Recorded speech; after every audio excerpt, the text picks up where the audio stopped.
Taste the Daily. அண்மை செய்தி. தென்மேற்கு வங்கக்கடல் பகுதியில் நிலவி வரக்கூடிய ஆழ்ந்த காற்றழுத்த தாழ்வு மண்டலம் வடக்கு நோக்கி கடந்த 6 மணி நேரத்தில் மணிக்கு 2 கிலோமீட்டர் வேகத்தில் நகர்ந்து தற்போது திரிகோணமலைக்கு கிழக்கே வடகிழக்கு 110 கிலோமீட்டர் தொலைவில் நிலை கொண்டிருக்கிறது. இன்று இரவு முதல் நாளை காலைக்குள் புயலாக வலுப்பெற வாய்ப்பிருப்பதாக கூறப்படுகிறது.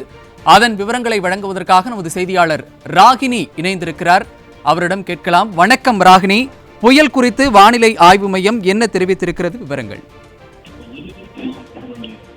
தென்மேற்கு வங்கக்கடல் பகுதியில் நிலவி வரக்கூடிய ஆழ்ந்த காற்றழுத்த தாழ்வு மண்டலமானது கடந்த சில மணி நேரமாக தொடர்ந்து ஒரே இடத்தில் நீடித்து வந்த நிலையில் தற்போது கடந்த 6 மணி நேரமாக சற்று நகர தொடங்கியிருக்கிறது. குறிப்பாக 2 கிலோமீட்டர் வேகத்தில் நகர தொடங்கியிருக்கிறது. தற்போது இந்த காற்றழுத்த தாழ்வு மண்டலமானது திரிகோணமலைக்கு கிழக்கு வடகிழக்கே 110 கிலோமீட்டர் தொலைவில் நிலை கொண்டிருக்கிறது. இந்த ஆழ்ந்த காற்றழுத்த தாழ்வு மண்டலமானது இன்று இரவுக்குள் நாளை காலை வரையிலான பகுதியில் புயலாக மாற வாய்ப்பிருப்பதாக இந்திய வானிலை ஆய்வு மையமானது தெரிவித்திருக்கிறது. குறிப்பாக புயலாக மாறக்கூடிய சமயத்தில் மணிக்கு 75 கிலோமீட்டர் வரையிலும் 85 கிலோமீட்டர் வேகத்திலும் காற்றானது வீசக்கூடும் என்றும் தெரிவிக்கப்பட்டிருக்கிறது.